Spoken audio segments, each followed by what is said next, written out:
नमस्कार, आप देख रहे हैं सिटी न्यूज और मैं हूं आपके साथ कंचन। जैसा कि विस्थापित प्रभावित संघर्ष मोर्चा के द्वारा आहूत महाधरना प्रदर्शन कार्यक्रम का आयोजन बुधवार अहले सुबह से ही किया गया। यहां काम करने हेतु आए हुए लोगों को उनके गंतव्य कार्यस्थल पर जाने से रोका गया। शांतिपूर्ण तरीके से मोर्चे के कार्यकर्ता और अधिकारियों के द्वारा इस महाधरना कार्यक्रम को संचालित किया गया। इसके पश्चात PVUNL कंपनी के अधिकारियों के द्वारा एक लिखित पत्र, जिसमें मोर्चा के द्वारा जो मांगे रखी गई थी, उसे पूर्ण रूप से माना गया और उस पत्र को अंचलाधिकारी मनोज चौरसिया के द्वारा मोर्चा के अधिकारियों को बड़कागांव विधायक रोशन लाल चौधरी और हजारों लोगों की मौजूदगी में सौंपी गई। इसके बाद वहां उपस्थित हजारों की संख्या में महिला पुरुषों की खुशी का ठिकाना नहीं रहा। मोर्चा के अध्यक्ष आदित्य नारायण प्रसाद ने इस ऐतिहासिक फैसले को अपने और अपने मोर्चे की जीत बताते हुए इसके लिए बड़कागांव विधानसभा के विधायक रोशन लाल चौधरी का आभार व्यक्त करते हुए कहा कि उनके अथक प्रयास की बदौलत ही आज का यह दिन ऐतिहासिक बन पाया है। इसके पहले प्रबंधन के द्वारा हमें कोई लिखित पत्र प्राप्त नहीं हुआ था, मगर विधायक के प्रयास और आप सभी के सहयोग से ये कार्य संभव हो पाया है। निश्चित तौर पर ये विस्थापित प्रभावितों की पहली जीत है। इस मौके पर मोर्चा के सदस्य और उपस्थित महिला पुरुषों ने नागपुरी गानों पर नृत्य कर अपनी खुशी का इजहार किया। काफी प्रभावित है, उनको यहाँ पर जो अस्थायी प्रकृति के काम में नियुक्ति किया जा रहा है बाहर के लोगों को, उनको हटाकर हमारे हक अधिकार के तहत हमारे विस्थापित प्रभावित बेरोजगार जो अनस्किल्ड है, सेमी स्किल्ड है, स्किल्ड है, हाईली स्किल्ड, हर तरह के लोग हमारे इन 25 से 30 गाँव में उपलब्ध हैं। तो उनकी नियुक्ति पहले हो, उच्च प्राथमिकता देते हुए उनको नियुक्त किया जाए उनकी योग्यता के अनुसार और उनको काम में यहाँ रखा जाए।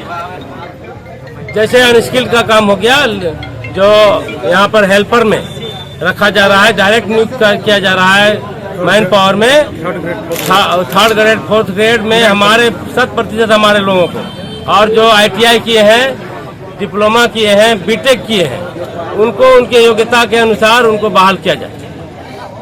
हमारा डिमांड तो ये था PVNL रोल पर किया जाए लोगों की बहाली, लेकिन इनका ये अपनी मजबूरी बताया कि PVNL रोल पर झारखंड सरकार और केंद्र सरकार को मिलकर पॉलिसी बनाना हो। तो फिलहाल जो ये रिक्वायरमेंट फुलफिल करने के लिए मैन पावर का जो सिस्टम बनाए हैं, हम लोग उसी पर हमारा डिमांड था कि हमारे लोगों का पहले बहाली हो और जय उस योग्यता का, यदि उनके रिक्वायरमेंट के आधार पर जो योग्यता वाला चाहिए वैसा योग्यताधारी हमारे बीच नहीं है तो आप कहीं से भी ला सकते। ये हमारा मुख्य मांग था।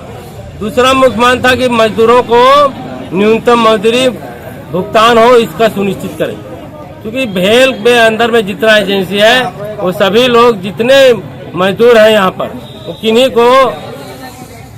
को न्यूनतम मजदूरी नहीं मिल रहा है। वो 12 घंटा काम करते हैं और 8 घंटा की भी मजदूरी नहीं मिलता है। तो वो उसके खिलाफ हमारी लड़ाई थी। इस पर भी बातें हुई और भेल के साथ बहुत जल्द बैठक करवाने का PVNL प्रबंधन ने आश्वासन दिया शीघ्र। तीसरा था कि छाय डैम में जो काम जबरन किया जा रहा है, करने का कोशिश किया जा रहा है, हमारे विस्थापित प्रभावितों के साथ बैठक कर उसका हल निकालते हुए तब वहाँ छाय डैम में काम करें।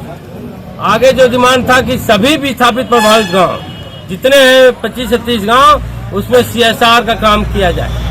केवल 10-12 गाँव में ही नहीं, 10-12 गाँव के साथ वर्गीकरण करके हमारी एकता को तोड़ा नहीं जाए। ये हमारा मुख्य मांग था। और 5वां डिमांड था कि जो यहाँ पर ठेका काज हो रहा है, जो बाहर से एजेंसी आ रहा है, राजस्थान से, पंजाब से, बिहार से, UP से, उसको बंद करके यहाँ के लोगों को ठेका दिया जाए, न कि वहाँ बाहर से मंगा के। होटल में लोग निकालता है, हमारा जेम क्या होता है हमको समझ में नहीं आता है। हम लोग का डिमांड था कि प्रधानमंत्री बोलते हैं कि वोकल फॉर लोकल, तो इसीलिए वोकल फॉर लोकल के आधार पर सबसे पहले हर तरह का रोजगार का साधन, जितना रोजगार का साधन यहाँ बन रहा है, उसमें यहाँ के विस्थापित प्रभावितों को पहला हक है और उन्हें उनको मिलना चाहिए। महिला हमारी है, हर गांव में महिला है। सभी विस्थापित गांव के नौजवान साथी, माता बहन, सभी ग्रामीणों को इस ऐतिहासिक आंदोलन के लिए तो धन्यवाद देते हैं।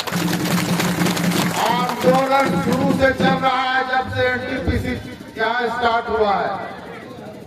मैं विस्थापित प्रभावित संघर्ष मोर्चा के सभी अध्यक्ष, सचिव और जितने भी पदाधिकारी हैं, काम तक पहुंचना, आंदोलन को सही तरीके से चलाना, ये मकसद होना चाहिए और सिर्फ आंदोलन के नाम में उलझाना ये मकसद नहीं होना चाहिए। आज हमारी ऐतिहासिक जीत हुई है और इस ऐतिहासिक जीत में आप लोगों का एक एक लोग का योगदान है। इसके लिए हम